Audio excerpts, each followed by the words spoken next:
প্রিয় ভাই নওজোয়ান বাবা, সবার কাছে আমরা সবার কাছে কথা স্পষ্ট, একটি অনিবার্য সত্য বাস্তবতা আমাদের জীবনের চিরন্তন সত্য হলো আমাদেরকে মরে যেতে হবে। এই সত্যকে অস্বীকার করার, এই সত্যকে ভুলে যাওয়ার কোনো সুযোগ নেই। ভুলে গেলেও মরে যাবেন, মনে থাকলেও মরে যাবেন, হাসলেও মরে যাবেন, কাঁদলেও মরে যাবেন, দুঃখ বেদনায়ও মরে যাবেন, আনন্দ ফুর্তিতেও মরে যাবেন। কেউ থাকবে না। রাজপ্রাসাদের অট্টালিকাতে যে থাকে সেও মরে যাবে, জীর্ণ কুঠির কুড়ে ঘরে যে থাকে, দেখা উপরের দিকে তাকান, উপরে তারা গণেন, গণ ভাই, তারা গণ, গইনা জানাও কটা হয়েছে মোট, উপরে কি দেখো, এদিকে তাকাও ভাই। সময় গুনে গুনে বারবার আমি সময়ের দিকে তাকাচ্ছি, অনেক রাত হয়েছে, রাত 12টা পার হয়ে গেছে। সারা রাত চুক্তি ওয়াজ করলে ফজরের নামাজ পড়বে কখন?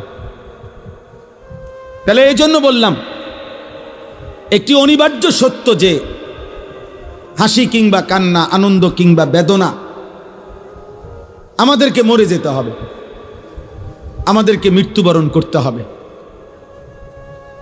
সমস্ত আউলিয়া, বুজুর্গ, পীর, মাশায়েখ তাসাউফ তাজকিয়ার যত মেহনত করে, আধ্যাত্মিকতার যত মেহনত করে, মানুষের অন্তর পরিশুদ্ধ করার যত মেহনত করে, তন্মধ্যে সব তরিকা, সব আউলিয়া বুজুর্গদের একটি সবক আছে মুরিদদের প্রতি।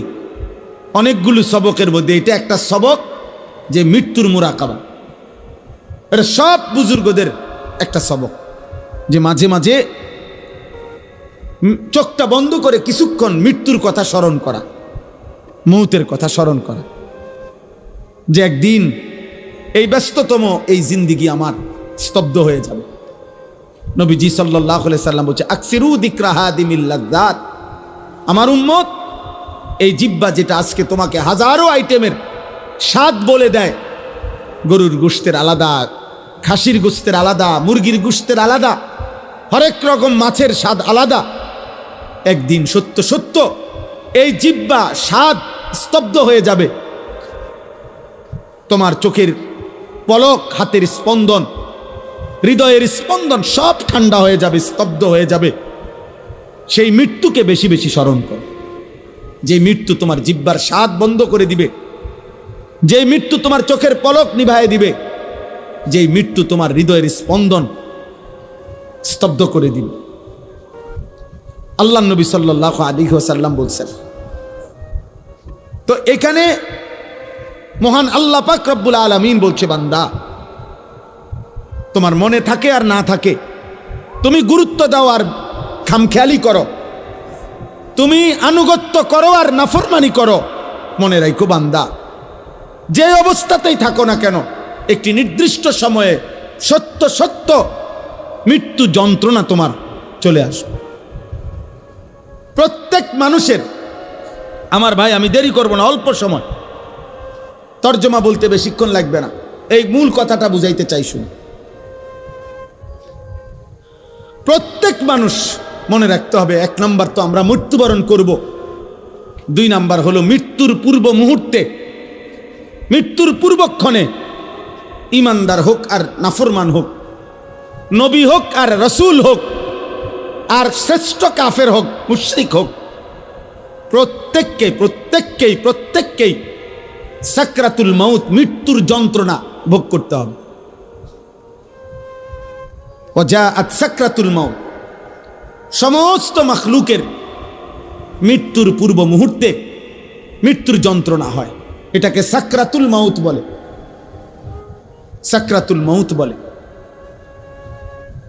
তিনি নবী হন, তাকেও সাকরাতুল মাউত, মৃত্যুর যন্ত্রণা ভোগ করতে হবে। আবার সে নাফরমান, পাপী, কাফের, মুশরিক হোক, তাকেও মৃত্যুর যন্ত্রণা ভোগ করতে হবে। কিন্তু পার্থক্য হইল, একজন মুমিন, একজন মুত্তাকি, একজন ইমানদারের মৃত্যু যন্ত্রণা যখন শুরু হয়, তখন সে খুশিতে, আনন্দে আরো উৎফুল্ল হয়ে যায়, যে হ্যাঁ, আমার মালিকের সাথে, আমার বন্ধুর সাথে মোলাকাতের সময় হয়ে গেছে।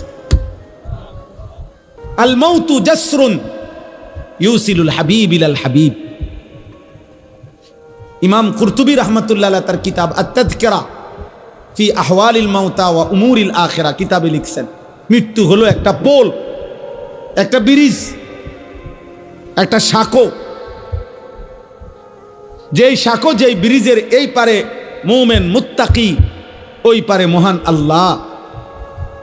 এপারের মুমিনের বন্ধু, ওই পারে যিনি দাঁড়িয়ে আল্লাহ, ওই পারের যিনি আল্লাহ, এপারে তার বন্ধু মুমিন। এই ব্রিজটাই শুধু পার হওয়া বাকি। এই ব্রিজটা অতিক্রম করলেই এপারের বন্ধু ওই পারের বন্ধু মালিকের সাথে মিলবে। ইউসিলুল হাবিব ইলাল হাবিব, হাবিব হাবিবের সাথে, বন্ধু বন্ধুর সাথে মিলিত হবে। আল্লাহ রসুল সাল্লাল্লাহু আলাইহি সাল্লাম বলেন, ইমাম কুরতুবী রাহমাতুল্লাহ আলাইহি বলেন, আর সেই পোলটাই হলো মৃত্যু। মুমিন মরবে তো তার বন্ধু মালিকের সাথে সম্পর্ক হয়েছে, সম্পর্ক হয়েছে। তো মুমিনের সাকরাতুল মাউত, মৃত্যু যন্ত্রণা হবে, কিন্তু তার মধ্যে তার উৎফুল্ল। কিন্তু মৃত্যুর যে যন্ত্রণা, কষ্ট, এটা তাকে ভোগ করতে হবে। যত বড় ইমানদারি হোক, তিনি রাসূল হোক, তিনি নবী সাল্লাল্লাহু আলাইহি সাল্লাম, তাকেও। এজন্য হাদিসের মধ্যে আছে, বিশুদ্ধ হাদিস, আল্লাহর নবী সাল্লাল্লাহু আলাইহি ওয়াসাল্লামের স্ত্রী আম্মা জান আয়েশা রাদিয়াল্লাহু তাআলা আনহা, তিনি বর্ণনা করছেন, ইন্তেকালের পূর্ব মুহূর্তে নবীজি সাল্লাল্লাহু আলাইহি সাল্লামের যখন মৃত্যু যন্ত্রণা, সাকরাতুল মাউত শুরু হয়েছে, আম্মা জান আয়েশা তখন সামনে, আয়েশা রাদিয়াল্লাহু তাআলা আনহার বুকের মধ্যে নবীজির মাথা মোবারক। এই অবস্থায় নবীজি, হযরত আয়েশা রাদিয়াল্লাহু তাআলা আনহা বলেন, নবী সাল্লাল্লাহু আলাইহি সাল্লামের কপাল মোবারক ঘামে ভিজে গেছে। আমি একটা বাটির মধ্যে করে পানি এনে দিলাম। আম্মা জান আয়েশা বলেন, বারবার নবীকে দেখছিলাম, আল্লাহ নবী সাল্লাল্লাহু আলাইহি সাল্লাম তার ডান হাত মোবারক ওই পানির মধ্যে ভিজাইতেছে আর কপাল মুছতেছে আর দোয়া করতেছে, আল্লাহুম্মা আইন্নি আলা সাকারাতিল মাউত, আয় আল্লাহ, মৃত্যু যন্ত্রণার এই মুহূর্তে আপনি আমাকে সাহায্য করেন। আল্লাহুম্মা হাফফিন আলাইয়া সাকারাতিল মাউত, আল্লাহ আমার মৃত্যু যন্ত্রণা সহজ করে দেন। এরপরে বলছেন, লা ইলাহা ইল্লাল্লাহ, আল্লাহ আপনি ছাড়া কোনো ইলাহ নাই, ইন্নালিল মাউতে সাকারাত, হায় মৃত্যুর বড় ভারী যন্ত্রণা। এই কথা বারবার বলতেছিলেন, অথচ তিনি মুহাম্মদুর রাসূল সাল্লাল্লাহু আলাইহি সাল্লাম, অথচ তিনি নিষ্পাপ, তিনি মাসুম, তিনি নিষ্পাপ। অতএব প্রত্যেককেই মৃত্যু যন্ত্রণা ভোগ করতে হবে, ইমানদার হলেও ইমান। কিন্তু ওই যে বললাম, উনার এই যন্ত্রণা হচ্ছে ঠিক আছে, কিন্তু উনার এই যন্ত্রণার মধ্যেই তিনি রব্বুল আলামিনের মুলাকাতের স্বাদ পাচ্ছিলেন। এজন্য ওই হাদিসের মধ্যে এটাও আছে যে নবীজি সাল্লাল্লাহু আলাইহি সাল্লাম এরপরে এই দোয়া এগুলা পয়রা বারবার বলতেছিলেন, বালির রফিক আল আলা, বালির রফিক আল আলা, বরং আল্লাহর সান্নিধ্য, বরং বন্ধুর সান্নিধ্য, বরং বন্ধুর সান্নিধ্য। হাদিসের ব্যাখ্যার মধ্যে আছে, এই বরং বলতেছে কেন? বরং বন্ধুর সান্নিধ্য মানে কি? মানে বুঝাইতেছেন, মালাকুল মউত আজরাইল উনাকে বলতেছিলেন, ইয়া রাসূলুল্লাহ, দুনিয়ায় আর কয়দিন থাকবেন নাকি রবের কাছে যাবেন? তো আল্লাহর নবী বলতেছেন, বরং বন্ধুর কাছেই যেতে চাই।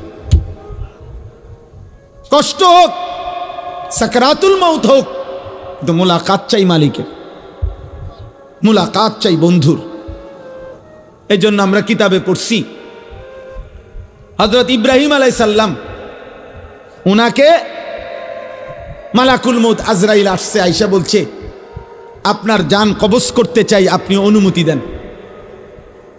হাদিসের মধ্যে আছে, প্রত্যেক নবীকে মৃত্যুর পূর্বে মালাকুল মউত জানায়, অনুমতি চায়। অনুমতি না নিয়ে কোনো নবীর জান কবজ করা হয় নাই। তো ইব্রাহিম আলাইহিস সালাম বললেন, আজরাইল, আমার একটা ছোট্ট প্রশ্ন আছে আল্লাহর কাছে, তুমি একটু জিগাইয়া আসো। যাও, তুমি জিগাও। তো আজরাইল মালাকুল মউত বলছে, আচ্ছা বলে। তো তুমি গিয়া বলবা আল্লাহর কাছে, আয়াকবিজুল খলিল রুহা খলিলিহি, আল্লাহকে জিজ্ঞাসা করবা গিয়া যে ইব্রাহিম জানতে চাইছে কোন বন্ধু কি বন্ধুর জান কবজ করে? বন্ধু বুঝি বন্ধুরে মাইরে এলাই? আমি না আপনার বন্ধু? ইব্রাহিম আলাইহিস সালাম কার বন্ধু? কথা বলে না, আল্লাহর বন্ধু কিনা? তো ইব্রাহিম আলাইহিস সালাম বলতেছে, যাও গিয়া জিগাও কি বন্ধু এটা? বন্ধু বন্ধুরে মারতে কয়? বন্ধু বুঝি বন্ধুর জান কবজ করে? সুবহানাল্লাহ। আল্লাহ তাআলা তখন বললেন, জিব্রাইল, আরে আজরাইল, মালাকুল মউত, তাহলে এক কাজ করো, তোমারে আমি আরেকটা প্রশ্ন করতেছি ইব্রাহিমকে বলার জন্য, তুমি হেঁটে গিয়া কও, যাও, আবার যাও।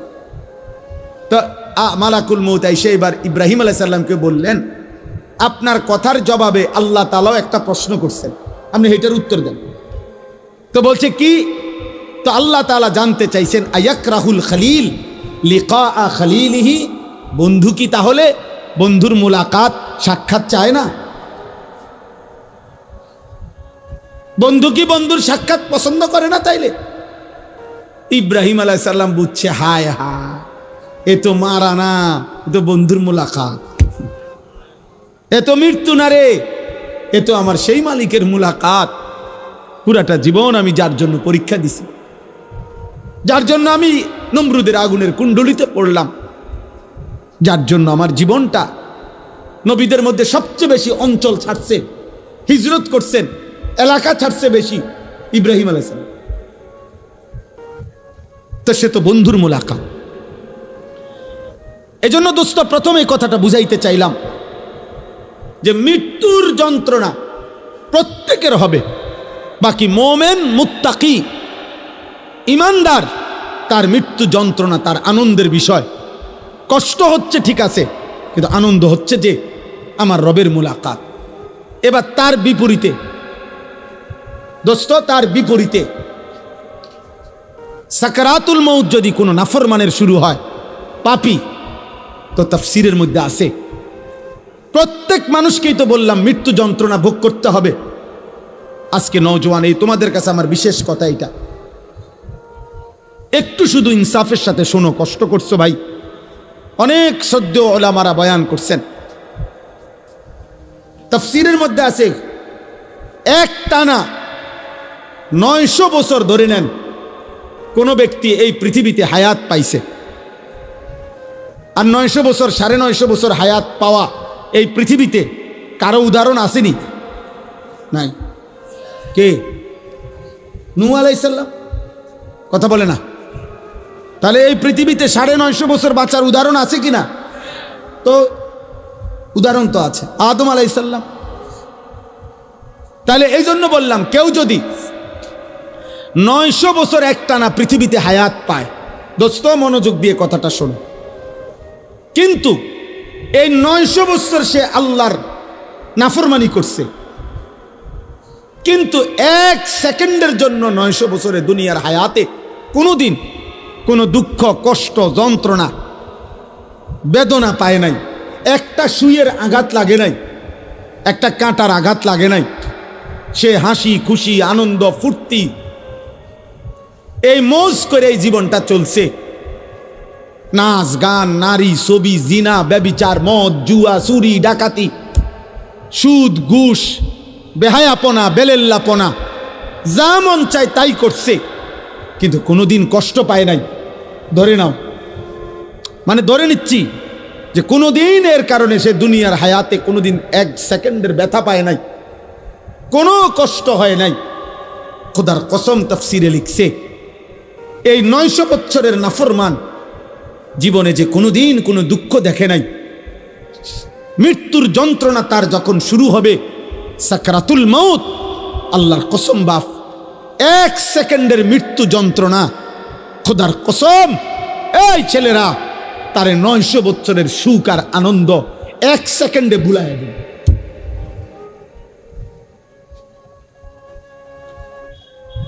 কবরের আযাব পরে, জাহান্নামের আযাব পরে, হাসরের আযাব দোস্ত আমার পরে, এগুলা তো আছে সামনে, কিন্তু 1 সেকেন্ডের মৃত্যুর যন্ত্রণা এখনো জান কবজ হয় নাই, শুধু মৃত্যুর যন্ত্রণা শুরু হয়েছে। নাফরমান 1 সেকেন্ডের মৃত্যু যন্ত্রণায় 1000 বছরের আনন্দ ভুলে যাবে, আর কোনোদিন মনে পড়বে না তার যে জীবনে সে কোনোদিন সুখ দেখছে কিনা। সুখ দেখেছে কিনা? কাল্লা ইজা বালাগাতিত তারাকি ওয়া কিলা মান রাক ওয়া যান্না আন্নাহুল ফিরাক ওয়ালতাফাতিস সাকু বিস-সাক ইলা রাব্বিকা ইয়াওমা ইদিনিল মাসাক। আল্লাহ বলেন নাফরমানের জান কবজের সময় মালাকুল মউত আজরাইল কলিজার থেকে তার রূহটা টান দিয়া ছিঁড়ে ফেলবে, আর ছিঁড়ে ফেললেই কণ্ঠনালীর কাছে আইসা তারাকি মানে কণ্ঠনালীতে আইসা বিদে যাবে, রুহুটা আটকাইয়া যাবে।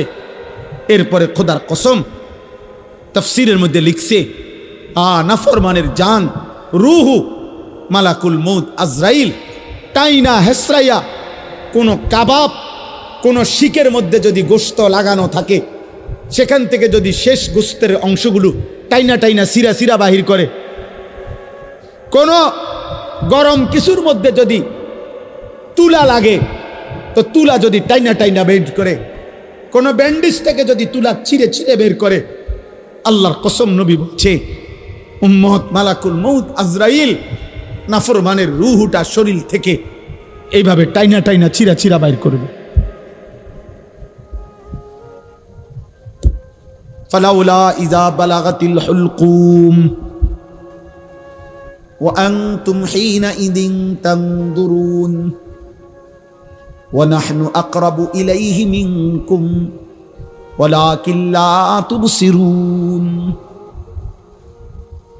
ফালাউলা ইন কুনতুম গায়রা মাদিনিন তারজিউনাহা ইন কুনতুম সাদিকিন। আল্লাহ বলে নাফরমানের কণ্ঠনালীতে যখন তার রূহটা আইসা আটকাইয়া যাবে, চারিপাশের আত্মীয় স্বজন তখন দেখতে থাকবে। আল্লাহ বলেন আমিও তো দেখতেছি, আমিও তো সামনেই আছি।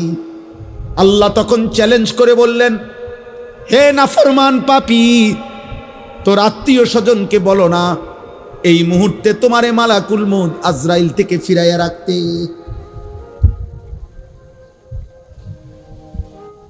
অতএব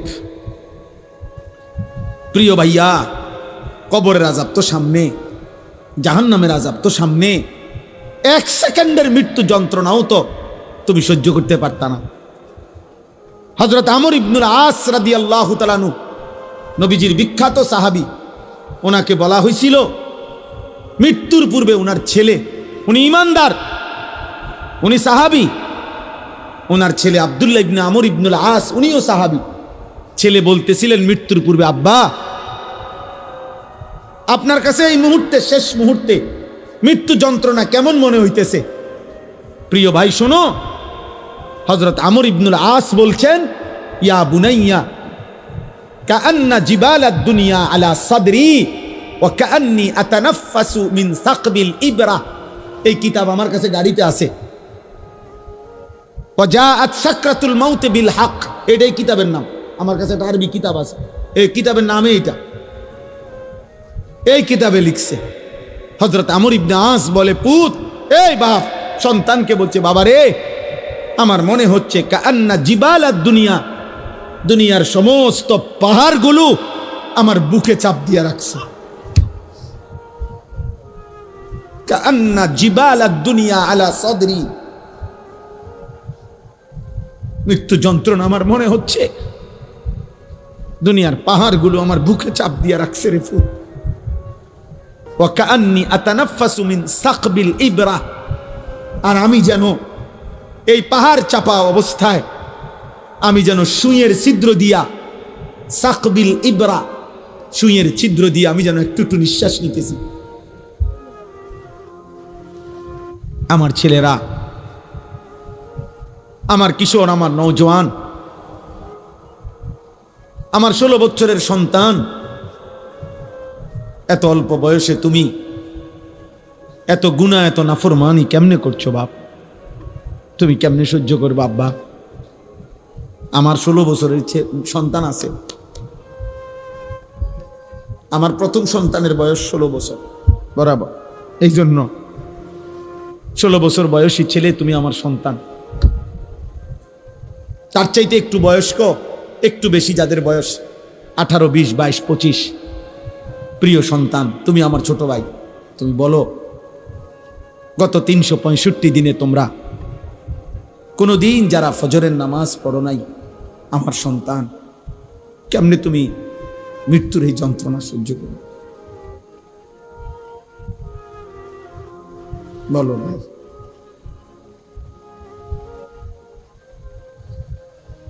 আহা, হ্যাঁ, সারা রাত যারা মোবাইলে নারী দেখো, ছবি দেখো, উলঙ্গ দৃশ্য দেখো, এত নারী, এত ছবি, এত জিনা, এত বেবিচার, এত অসভ্যতা, নিজের হাত যারা নিজের লজ্জাস্থানে গুনাহের কাজে ব্যবহার করছো, কি করছো বাপ? আমি যে এর চাইতে বেশি আর বলতে পারছি না। আমি যদি একলা পাইতাম যুবক তোমারে, আমি একলা আরো অনেক কিছু বলতাম। এনে আমার উস্তাদ বসা, মুরব্বী বসা, ওলামা বসা, বয়স্ক লোক বসা। আমার জিন্দিগির ফিকির এটা, আমার রাত দিনের মেহনত এটা। মানে কিশোর নওজোয়ান ফিরবে। বলো ভাইয়া, তোমরা কি হিসাবে? অগণিত ছেলের চেহারা দেখলেই বোঝা যায় বাপ, আজকের সারা দিনে যারা এক ওয়াক্ত নামাজ পড়ো নাই, হায় মুসলমানের সন্তান, কেমনে পারলা? তুমি কি মরবা না? তুমি কি কবরে যাইবা না বাপ? এই পৃথিবীর কত রাজা বাদশাহ কবরে চলে গেছে, তুমি কি কোনোদিন কবরস্থান দেখো নাই?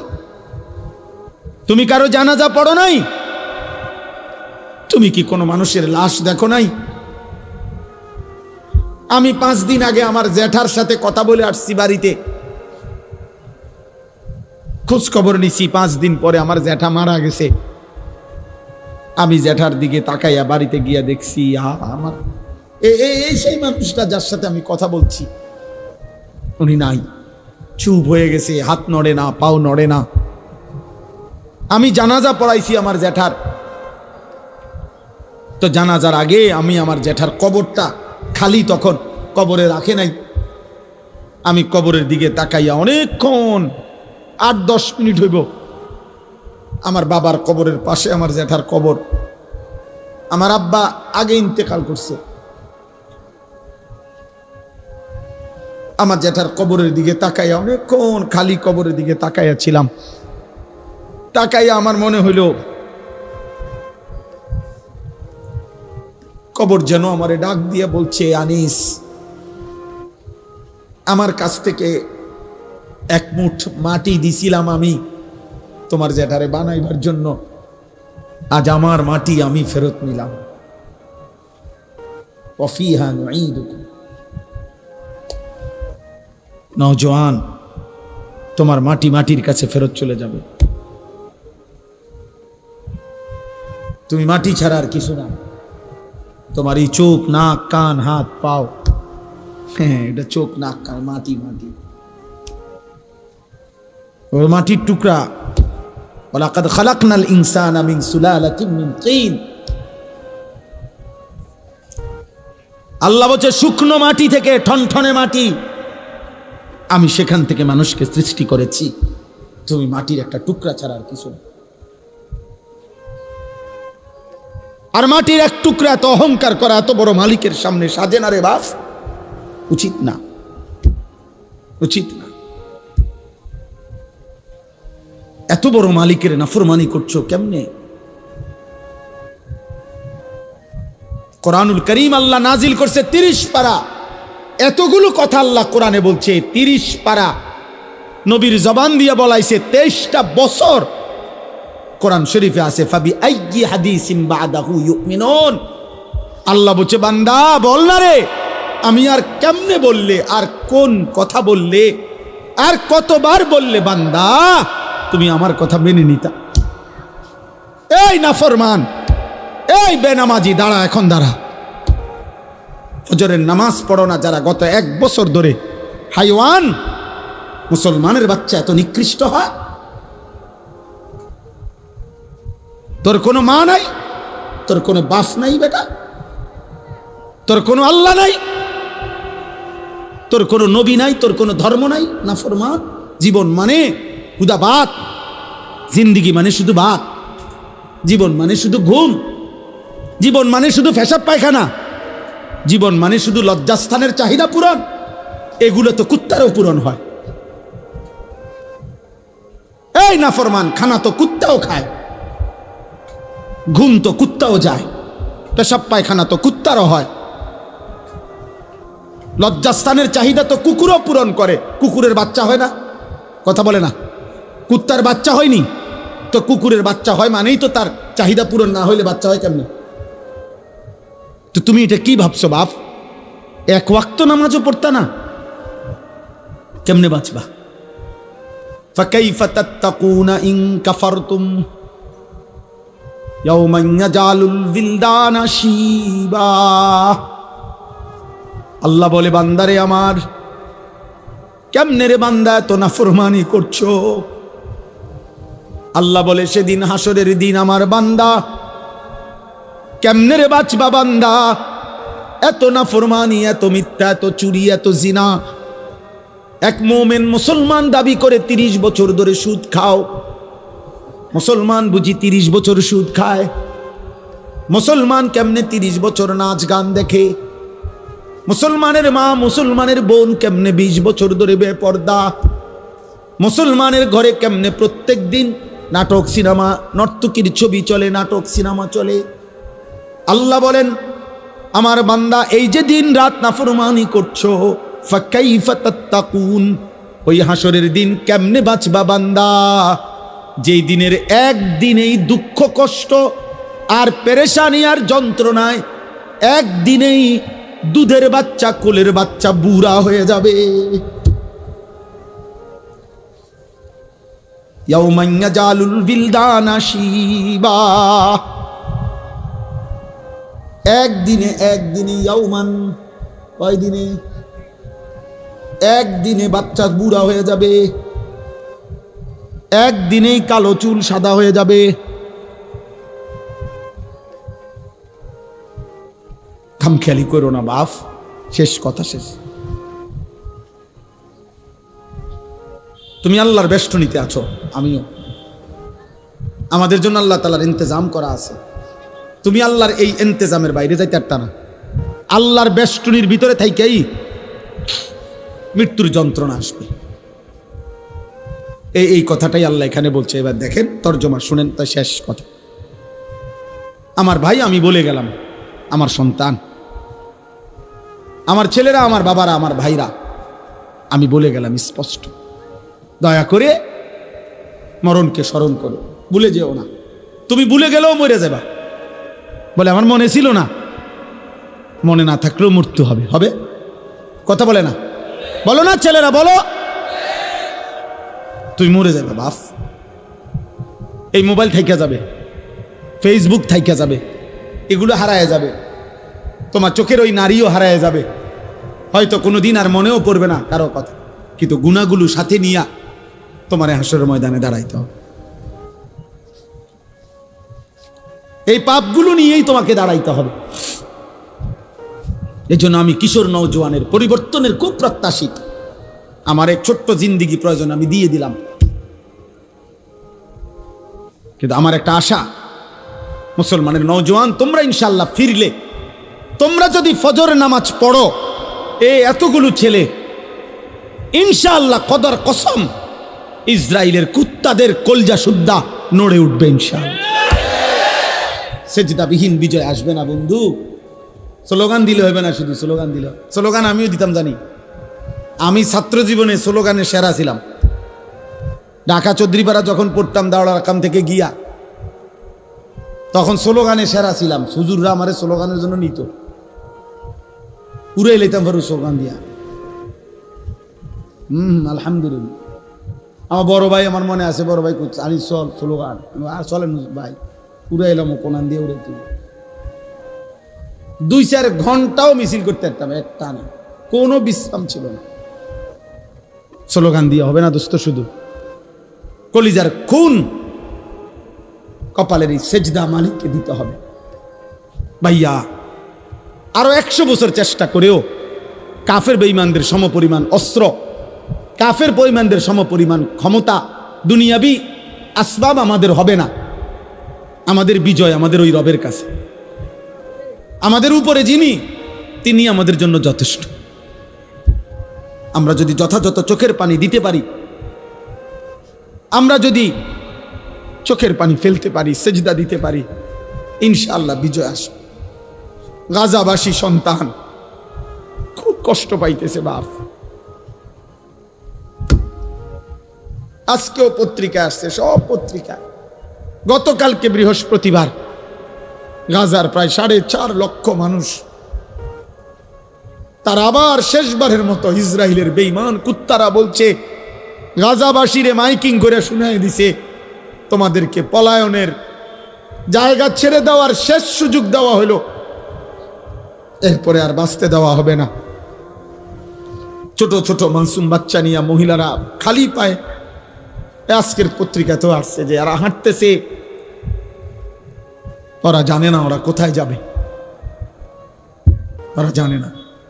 12 কিলোমিটার পায়ে হাইটা একটা বাচ্চা একটা রুটির জন্য হাত পাইতা অনেক কষ্টে যখন একটা রুটি নিছে, রুটি নিয়ে যখন ফেরত আসছে, এই কিছুদিন আগে পত্রিকা আসছে, 12 কিলোমিটার পায়ে হাইটা রুটিটা নিছিল। এই রুটি নিয়ে যখন ফিরে আসছে, গাজার ওই ছেলেকে গুলি করার পরে বুলেটের আঘাতে রুটি হাতে মাসুম সন্তানের কলিজাটা ঝাঁঝরা হয়ে গেছে, ও আর রুটি খাইতে পারেনি।